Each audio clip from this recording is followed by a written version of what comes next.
Assalamualaikum warahmatullahi wabarakatuh. Kenalkan, nama saya Sabrina Nurfayego. Saya dari kelas 12A.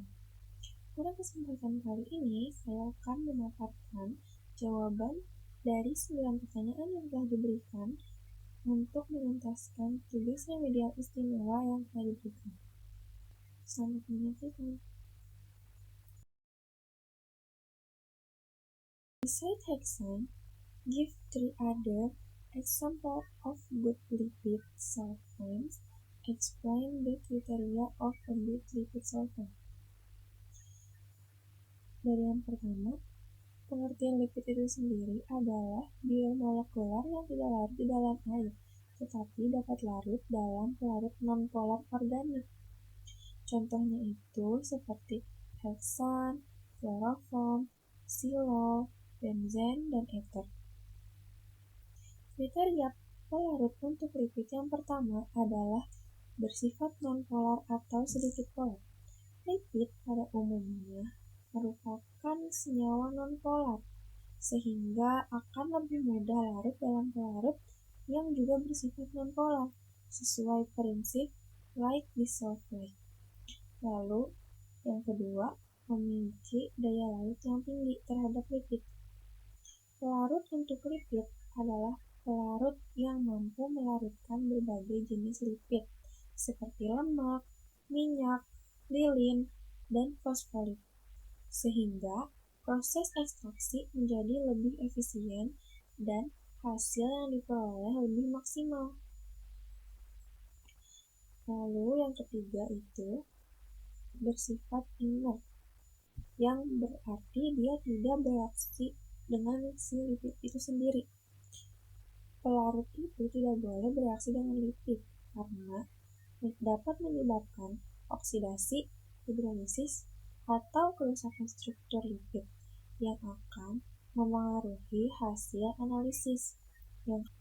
Yang keempat itu ada memiliki titik didih yang rendah. Kenapa harus titik didih yang rendah? Karena kalau misalnya titik didihnya rendah ini akan lebih mudah diuapkan setelah proses ekstraksi, sehingga lipid dapat diperoleh kembali tanpa mengalami kerusakan akibat pemanasan yang berlebihan. Lalu, yang kelima itu ada aman digunakan. Pelarut yang baik sebaiknya memiliki toksisitas rendah, tidak terlalu mudah terbakar, dan lebih ramah lingkungan.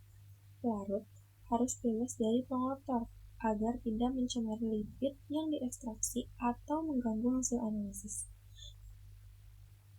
Kriteria-kriteria tersebut akan menghasilkan proses ekstraksi yang efisien dan menjaga kualitas lipid yang diperoleh. Lanjut ke pertanyaan nomor 2. There are 4 chemical properties of triglyceride. What are they? Jadi, jawabannya adalah terdapat 4 chemical properties atau sifat kimia dari trigliserida. Yang pertama itu ada hidrolisis. Hidrolisis adalah reaksi trigliserida dengan air yang dibantu oleh asam atau enzim. Reaksi ini memutus ikatan ester pada trigliserida sehingga menghasilkan gliserol dan asam lemak. Lalu yang kedua ada hydrogenation. Hydrogenation adalah hidrogenasi terjadi karena adanya penambahan H2 pada trigliserida yang mengandung ikatan rangkap atau logam transisi sebagai katalis. Proses mengubah minyak cair menjadi minyak padat biasanya disebut hardening.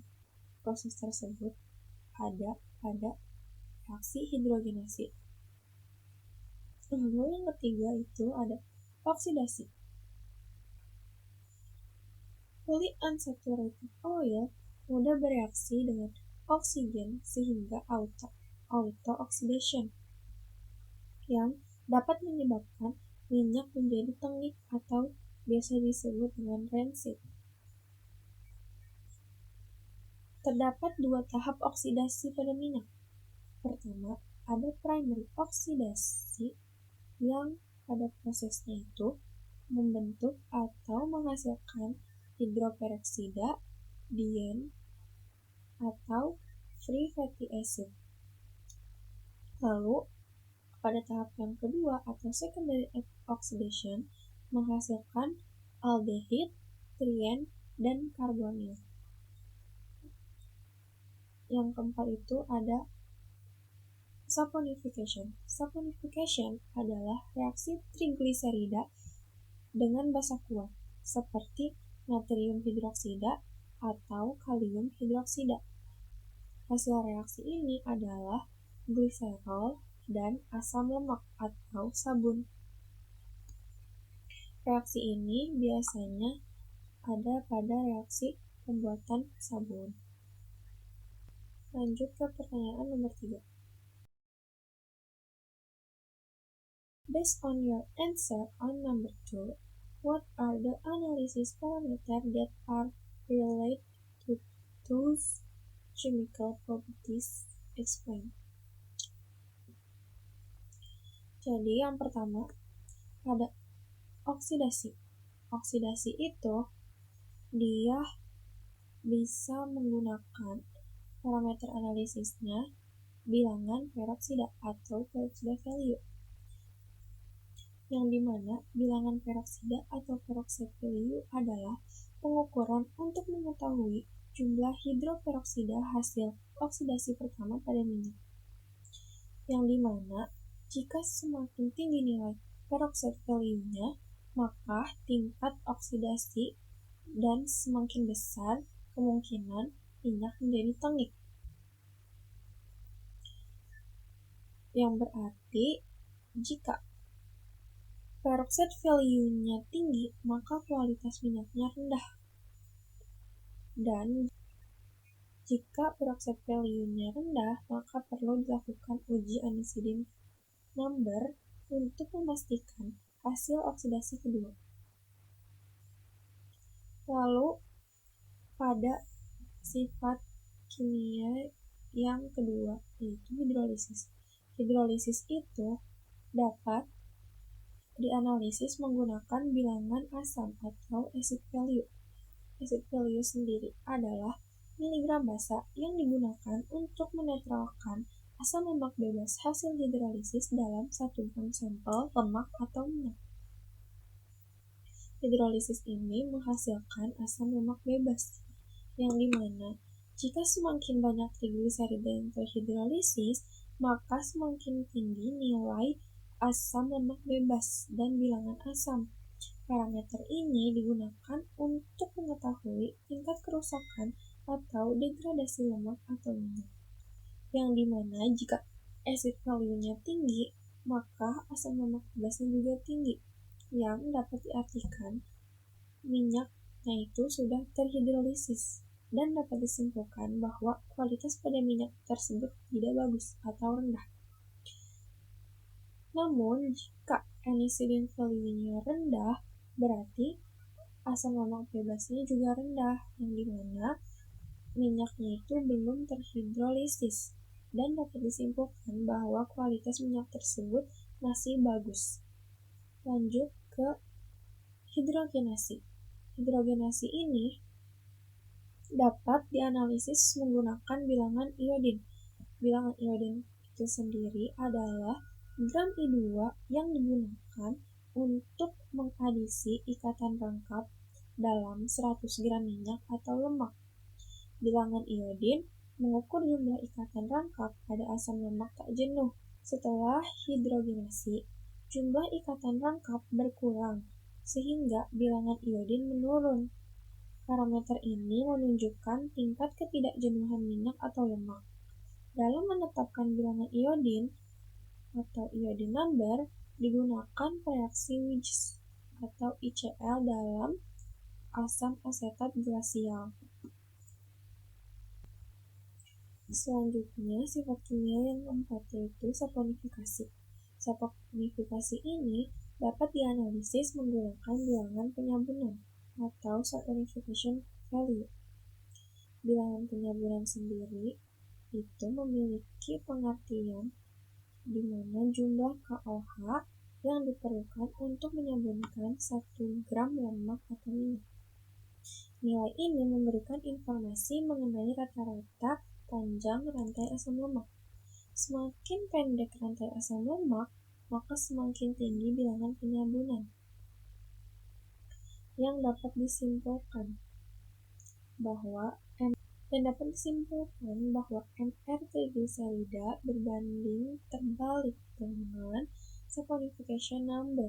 Sehingga jika saponification number-nya tinggi, berarti MWTG yaitu rendah, yang dimana dia berarti rantainya pendek. Jika saponification-nya rendah, berarti MWTG-nya itu tinggi, yang dimana dia itu berarti berantai panjang. Lanjut ke nomor 4. Why is the acid value of oil important to know? Nilai asam pada minyak penting untuk kita ketahui, karena nilai asam dapat menunjukkan kualitas minyak yang kita gunakan baik atau tidak. Jika nilai asamnya tinggi, berarti dia mengandung asam lemak bebas, yang artinya minyak sudah terhidrolisis, yang dapat disimpulkan bahwa kualitas minyak tersebut kurang baik atau rendah. Namun, jika bilangan asam yang diperolehnya rendah, berarti itu menunjukkan bahwa minyak tersebut masih segar dan berkualitas baik.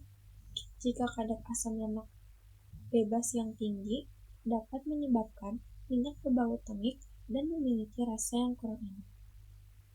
Selain itu, nilai asam juga berperan dalam menentukan umur simpan minyak. Minyak memiliki nilai asam tinggi, cenderung lebih cepat mengalami ketengikan, sehingga tidak dapat disimpan dalam waktu yang lama.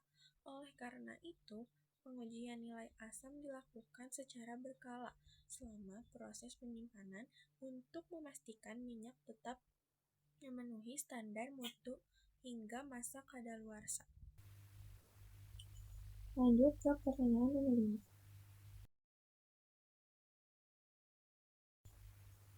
There are 2 types of components in volatile oil, which are terpenes and aromatic compounds.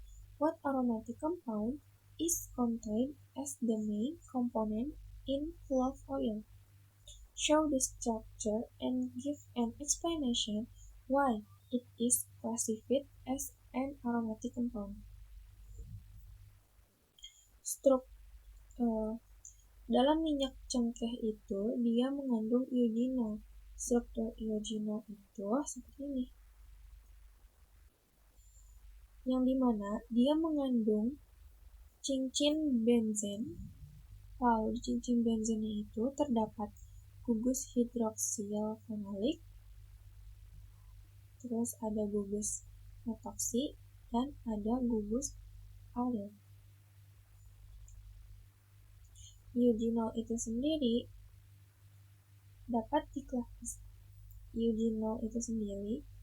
diklasifikasikan sebagai senyawa aromatik karena memiliki cincin benzen yang memenuhi syarat sebagai sistem aromatik.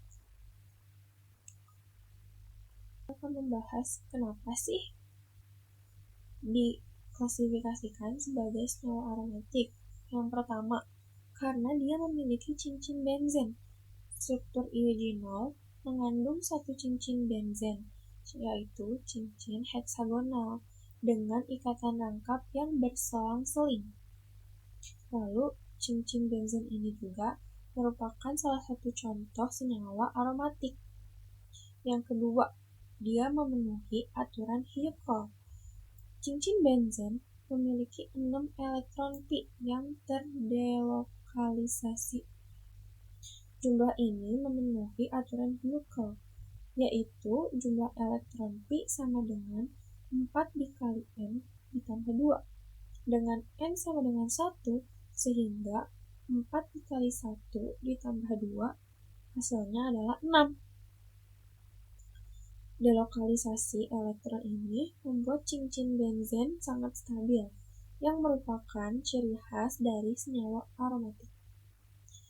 Lanjut, yang ketiga itu, struktur cincin bersifat planar dan terkonjugasi. Semua atom karbon pada cincin benzen berhibridisasi sp2. Orbital p-nya saling tumpang tindih membentuk sistem elektron pi yang terdelokalisasi di seluruh cincin. Lalu, yang keempat itu adalah gugus tidak menghilangkan sifat aromatiknya. Gugus yang menempel pada benzen di struktur iogenol itu hanya berperan sebagai substituens dan tidak merusak sistem aromatik pada cincin benzen.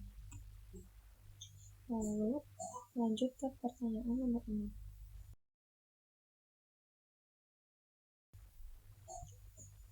What do you know about protein molecule? Explain the function of protein. Yang pertama itu pengertian protein.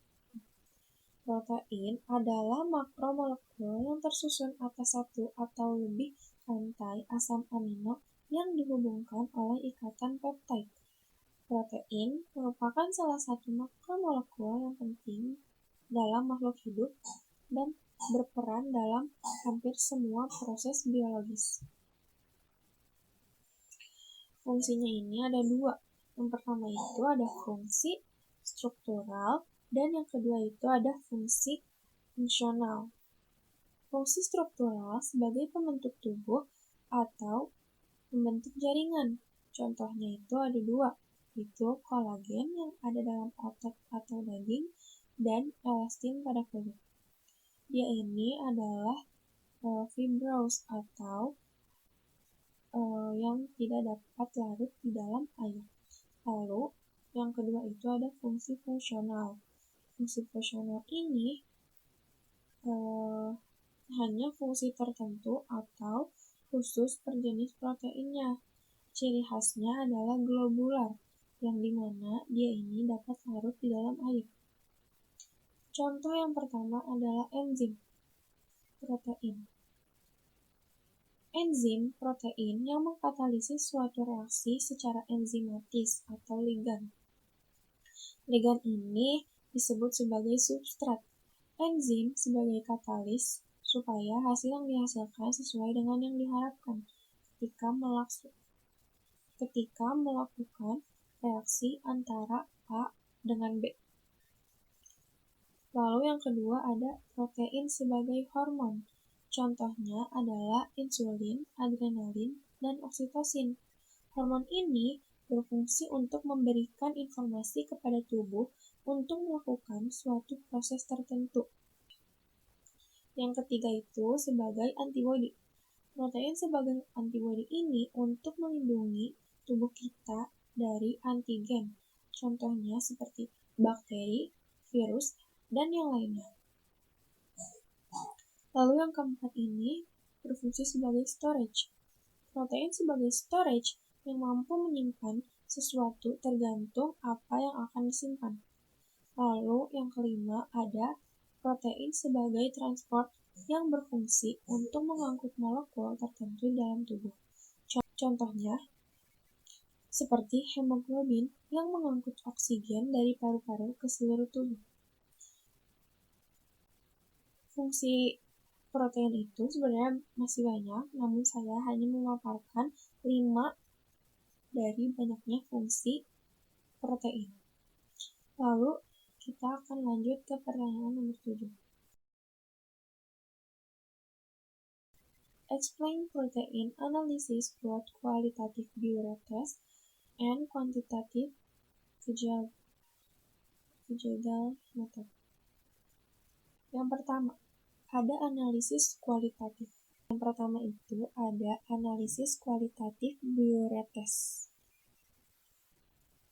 Buret test ini adalah identifikasi protein berdasarkan keberadaan ikatan peptida, yang dimana jika teridentifikasi ikatan peptida berarti bisa dipastikan bahwa ada polipeptida, yang dimana berarti ada protein juga. Diuretes ini dilakukan dengan menambahkan larutan CuSO4 pada sampel yang jika membentuk larutan kompleks berwarna biru, artinya dia positif mengandung protein. Fungsi diuretes ini untuk mengidentifikasi keberadaan protein dalam sampel makanan, bahan biologis, atau hasil ekstrasi. Lalu, selanjutnya ada analisis kuantitatif. Analisis kuantitatifnya ini adalah metode Kjeldahl. Metode ini adalah metode analisis yang digunakan untuk menentukan kadar nitrogen total dalam suatu sampel. Karena protein mengandung nitrogen, metode ini sering digunakan untuk mengukur kadar protein pada bahan pangan, pakan, maupun sampel biologis. Terdapat 3 tahap dalam metode ini, yaitu destruksi, destilasi, dan titrasi. Yang pertama ada destruksi. Destruksi adalah proses penghancuran senyawa protein menggunakan asam sulfat pekat dan katalis hingga membentuk NH4 2 kali SO4. Selanjutnya ada proses destilasi. Proses destilasi ini adalah proses di mana NH4 2 kali SO4 yang terbentuk akan direaksikan dengan menggunakan NaOH 30% membentuk NH3 yang akan ditangkap oleh penampung H3BO3 atau HCl. Lalu yang ketiga itu ada titrasi. Titrasi adalah proses di mana penampung H3BO3 akan dititar menggunakan HCl 0,1N hingga titik akhir berwarna merah dengan indikator BCG-MM. Lanjut ke pertanyaan nomor 8.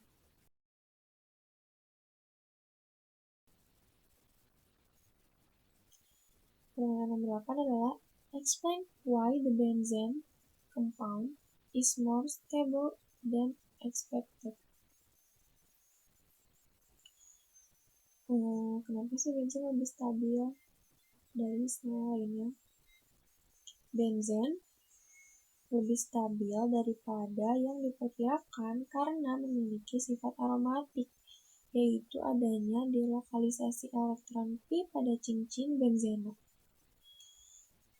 Penjelasan yang pertama itu karena elektron pi.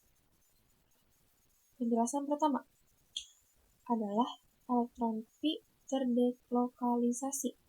Pada benzena, 6 elektron pi tidak berada pada satu ikatan rangkap tertentu, tetapi tersebar atau terdelokalisasi di seluruh cincinnya, yang dimana menyebabkan susah ditemukan si atom ini. Terus, lalu delokalisasi ini membuat seluruh ikatan C single bond C pada benzen memiliki panjang yang sama, sehingga tidak ada perbedaan antara ikatan tunggal dan ikatan rangkap. Lalu, yang kedua itu memenuhi aturan Huckel. Benzen ini memiliki 6 elektron pi yang memenuhi aturan Huckel, yaitu 4N plus 2, dengan N sama dengan 1. Berarti 4 dikali 1 ditambah 2 hasilnya adalah 6. Senyawa yang memenuhi aturan ini memiliki kestabilan aromatik yang tinggi. Lalu lanjut yang ketiga. Yang ketiga ini adalah energi resonansi. Struktur benzena sebenarnya merupakan hibrida resonansi. Hibrida resonansi ini memiliki energi yang lebih rendah, sehingga benzen lebih stabil. Energi tambahan akibat resonansi ini biasanya disebut dengan energi resonansi. Dan dapat disimpulkan bahwa benzen stabil karena Benzen stabil karena semua karbon dalam benzen berada dalam hibridisasi sp2 yang memiliki orbital p. Orbital p ini semuanya overlapping yang menyebabkan dia memiliki lorong. Lorong ini yang menyebabkan elektron pi yang berputar tanpa henti terus-menerus sehingga susah untuk ditangkap atau ditemukan. Perpindahan elektron ini disebut dengan resonansi. Semua senyawa organik yang mampu melakukan resonansi disebut dengan senyawa aromatik. Itulah alasan kenapa benzen itu dia lebih stabil karena dia merupakan senyawa aromatik. Yang dimana senyawa aromatik ini dia melakukan resonansi. Lanjut ke pertanyaan yang terakhir.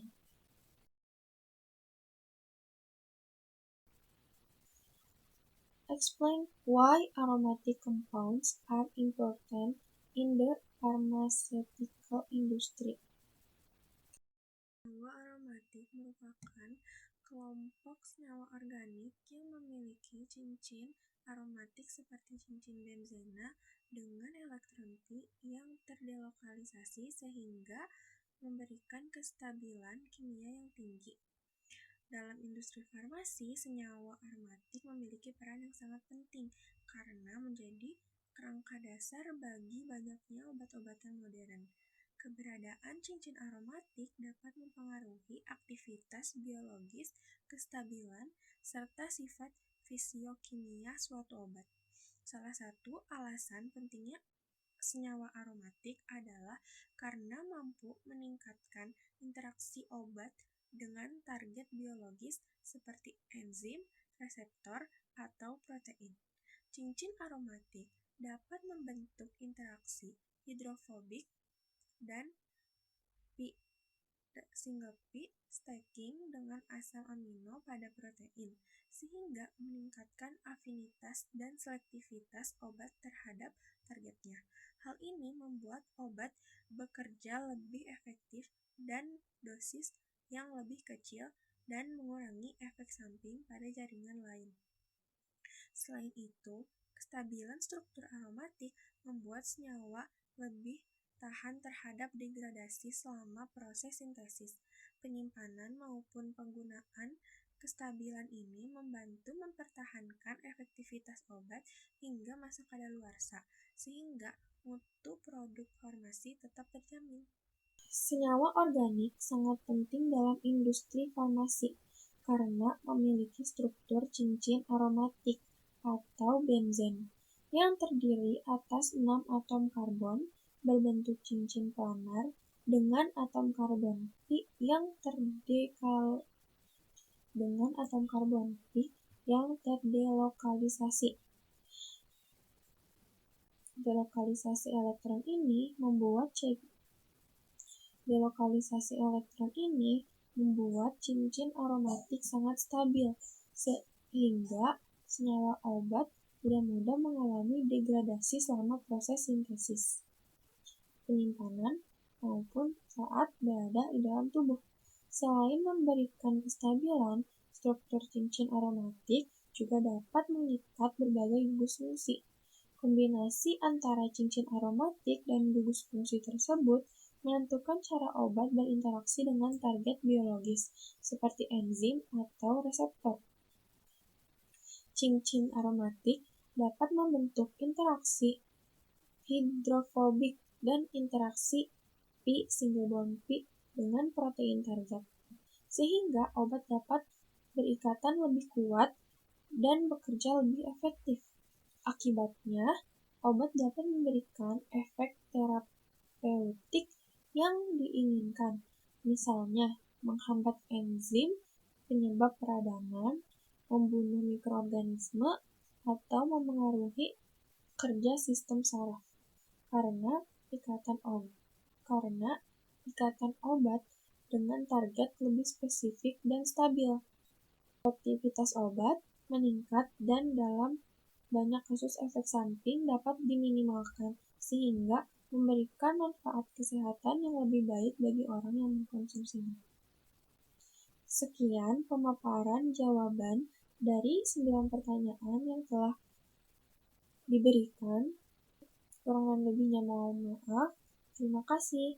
Assalamualaikum warahmatullahi wabarakatuh.